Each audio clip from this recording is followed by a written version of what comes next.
India rejecting the accusations, the allegations that Canada has made against India, and has in very categorical terms has said that this cannot be accepted, and the manner in which that these are absolutely bizarre and motivated comments that have been made by Canada. Also, India has stated, and I reiterate it here in this big news coming in, that charges have been were rejected even at the Modi-Trudeau meeting, and it's a strong commitment that India has always had to the rule of law. So that's the big news that's coming in, and we'll continue to keep our focus on this big story. Remember, India has also maintained that Canada is the one giving space to these Khalistani criminals, Khalistani extremists, and India was always expressing concerns over that. I want to quickly take a final question from one of the professors, because it's also as much about how the Indian community will react there.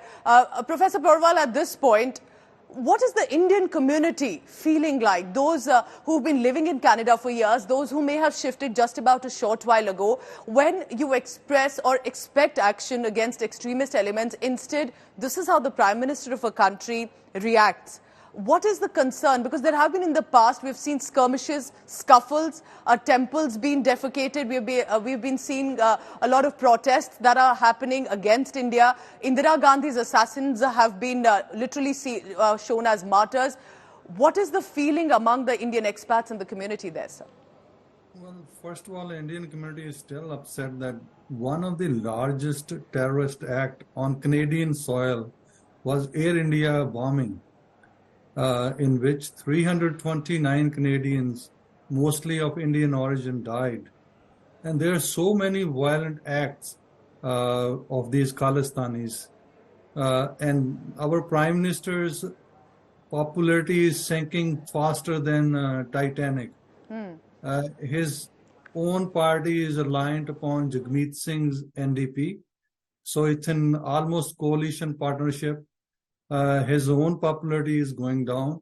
If we have any kind of diplomatic problems with India, Indian community is, again, I'm going to say, is the big loser, because we rely on Indian missions for our consular services.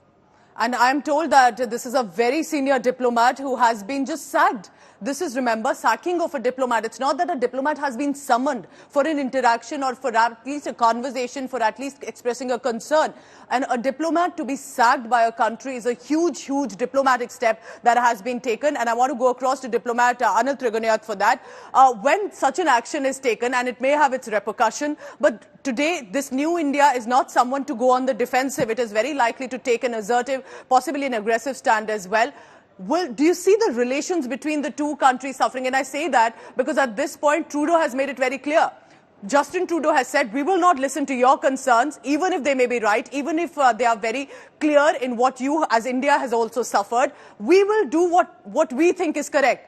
And one can imagine the boost that Khalistan extremists must be getting. And we'll soon run a profile of Hardeep Singh Nijjar as well. To be standing up for a most wanted terrorist like that speaks only of the Prime Minister and the government and of Canada, isn't it, Diplomat Trigunayat?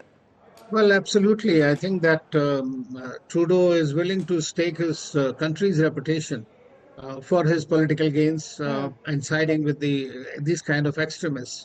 In India, in Canada, as you know, there are very large number of Sikh community and the other Indian community, which is their very proud heritage. They always hold India in high regard. They are treated with great respect.